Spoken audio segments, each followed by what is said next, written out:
Halo pemirsa GPR TV dari Sabang sampai Merauke, dari Miangas hingga Pulau Rote. Bertemu kembali dengan saya Bilki Sabila dalam program Kominfo Newsroom.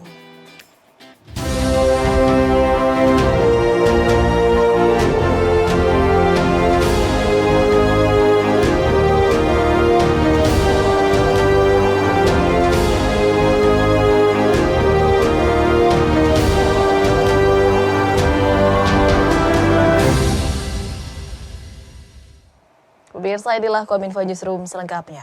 Kementerian Komunikasi dan Informatika menggandeng Badan Pengawas Pemilu dan Polri untuk mengawasi ruang digital. Selain itu, Kementerian Komunikasi dan Informatika juga meluncurkan Deks Pemilu dan buku saku guna menjaga berlangsungnya Pemilu 2024.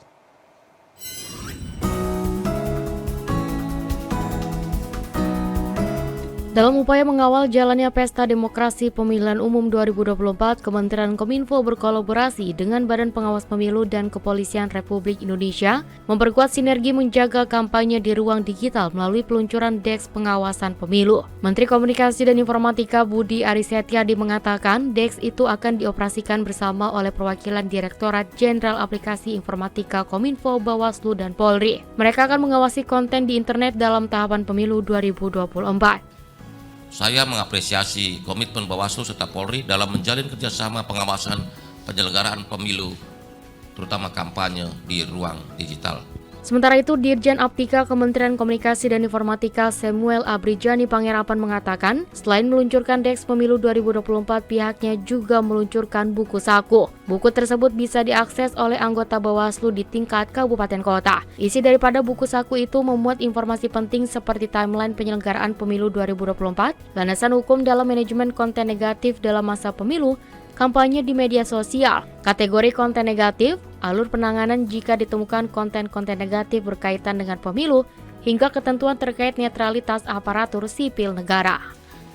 Apa yang harus dilakukan oleh rekan-rekan di lapangan ketika menemukan konten-konten ini? Kita sudah memberikan pedomannya. Jadi alurnya ini adalah alurnya.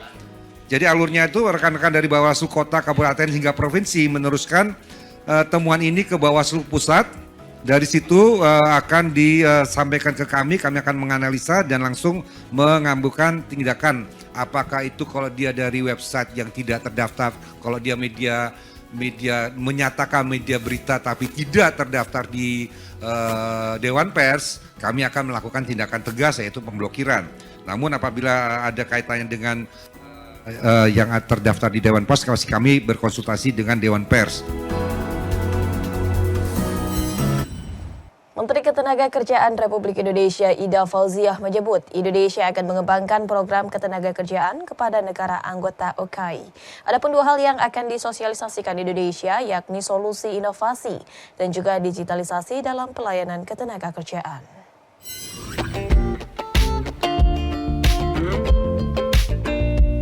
Menteri Ketenagakerjaan Republik Indonesia Ida Fauziah menyebutkan dalam pertemuan The Fifth of the Islamic Conference of Labor Minister di Baku, Azerbaijan, pemerintah Indonesia menyatakan siap untuk berkolaborasi dengan negara-negara yang tergabung dalam Organisasi Kerjasama Islam atau OKI dalam bidang ketenagakerjaan. Banyak bidang yang berpotensi untuk dilakukannya kolaborasi dengan OKI pada bidang ketenagakerjaan, salah satunya terkait dengan kerja layak. Ada dua isu yang menjadi fokus dalam pertemuan ini dan akan menjadi fokus Indonesia untuk dilakukan berbagi ilmu dengan negara OKI, yakni solusi inovasi dan digitalisasi dalam pelayanan ketenagakerjaan. Menakar meyakini melalui kerjasama dan pertukaran pandangan, konferensi ini akan menuai manfaat dan berkontribusi pada pengembangan tenaga kerja di negara-negara anggota OKI, serta meningkatkan kerjasama antara negara-negara Muslim. Isu terkait dengan solusi inovasi dan digitalisasi dalam pelayanan ketenagakerjaan menjadi isu yang dibicarakan dan menjadi tema konferensi kali ini. Indonesia mendukung kegiatan ini dan berbagi pengalaman terkait dengan inovasi dan digitalisasi dalam pelayanan ketenagakerjaan. Indonesia sendiri sudah memiliki digitalisasi pelayanan ketenagakerjaan yaitu Siap Kerja, dan Indonesia siap berbagi dengan negara-negara anggota OKI. Pemerintah secara resmi menetapkan biaya penyelenggaraan ibadah haji 1445 Hijriah dari yang sebelumnya 90 juta rupiah, kini menjadi 93,4 juta rupiah.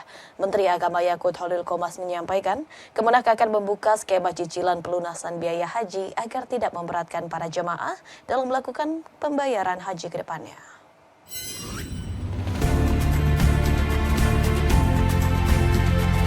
Kementerian Agama dan Komisi 8 DPR RI resmi menetapkan biaya penyelenggaraan ibadah haji 1445 Hijriah atau 2024 Masehi sebesar 93,4 juta rupiah. Biaya ini terdiri dari BP rata-rata per jemaah sebesar 56 juta rupiah per orang atau 60%, dan sisanya diambilkan dari nilai manfaat hasil pengelolaan BPKH per jemaah sebesar 37 juta rupiah atau 40%.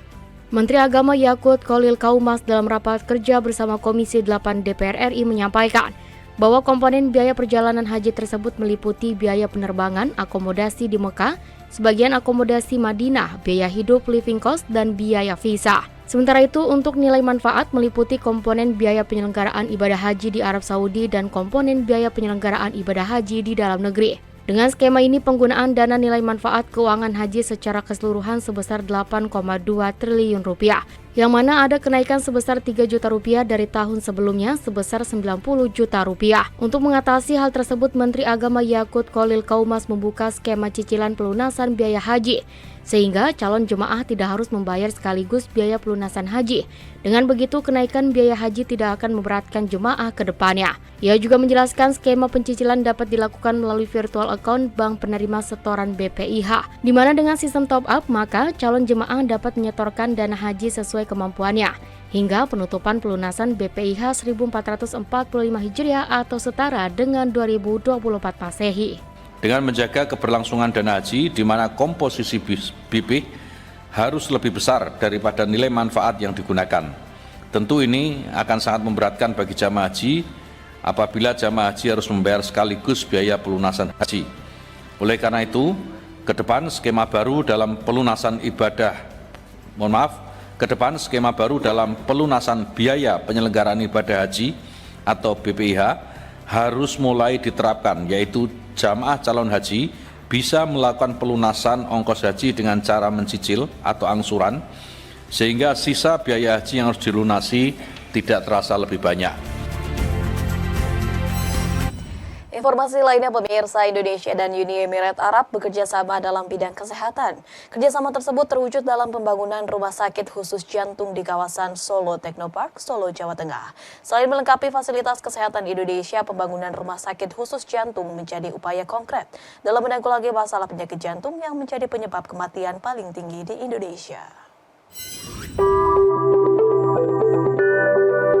Pembangunan rumah sakit kardiologi dimulai dengan peletakan batu pertama yang dilakukan oleh Menteri Kesehatan Budi Gunadi Sadikin dan Duta Besar Uni Emirat Arab untuk Indonesia Abdullah Salim Obaid Al-Daheri. Dalam pidatonya, Menkes mengatakan penyakit jantung merupakan penyakit yang jumlah kematiannya paling tinggi di Indonesia. Tercatat dalam setahun jumlah kematian akibat serangan jantung mencapai 650.000 orang. Dengan dibangunnya rumah sakit jantung ini, Menkes berharap penanganan pasien dapat lebih cepat dilakukan untuk menyelamatkan nyawa. Pasalnya, penanganan jantung dan stroke jika ditangani kurang dari 4 jam memiliki potensi 90% sembuh. Karena itu, kecepatan penanganan menjadi faktor utama seseorang bisa selamat atau sembuh dari penyakit jantung dan stroke.